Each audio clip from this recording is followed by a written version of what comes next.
vive fort. Aucun ne m'y termine, aussi que jamais c'est à docteur.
Avec les Angalewa commence,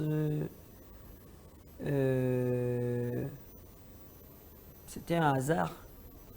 C'est quelqu'un que je croise à Yaoundé, dans les rues de la capitale, qui était saxophoniste à l'époque,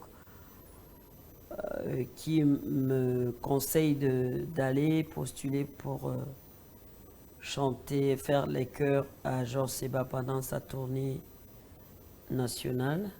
Donc c'est comme ça que je fais demi-tour, j'arrive à Ekounou, pour ceux qui connaissent Yaoundé, au siège de l'orchestre, la garde présidentielle. Et je passe au casting et je suis retenu. C'est comme ça que je deviens la choriste de cette tournée-là.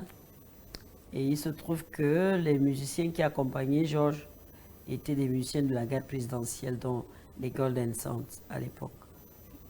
Voilà comment on se retrouve à la fin de la tournée à Ibolova.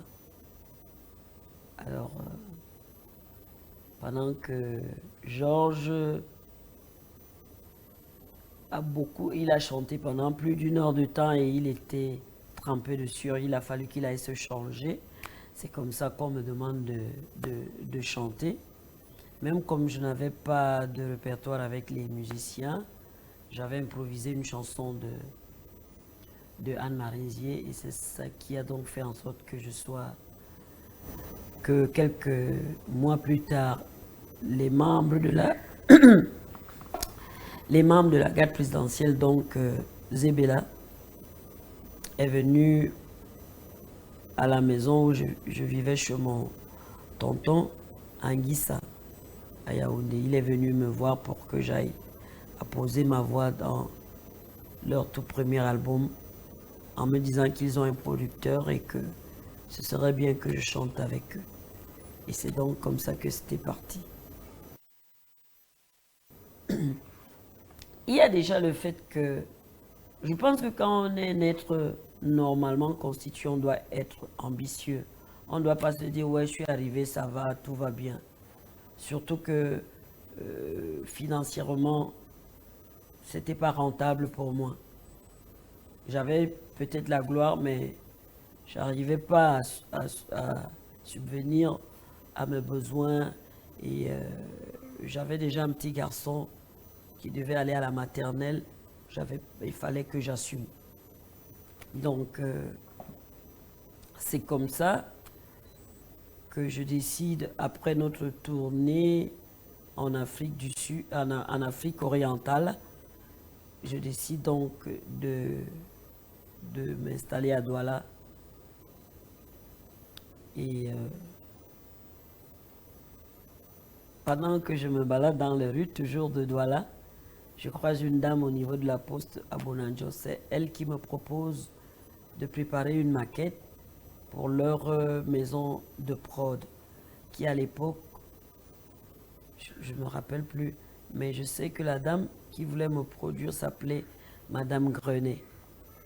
C'est ce que cette dame m'avait dit. Et donc, elle m'a demandé de faire la maquette pour aller déposer dans leur bureau à Bali. J'ai pas grand-chose. Je me bats, je vais voir Tom. Je lui donne le peu d'argent que j'avais pour faire la maquette. Je commence donc à travailler.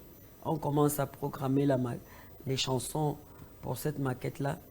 Et un jour, pendant que j'ai posé ma voix sur l'une des chansons, il y a un monsieur qui entre et qui entend ma voix. Ce monsieur s'appelle Monsieur P. Daniel. C'est lui qui décide donc de me produire. Et c'est donc comme ça que j'entre en studio pour sortir mon premier album qui est sorti en 1994.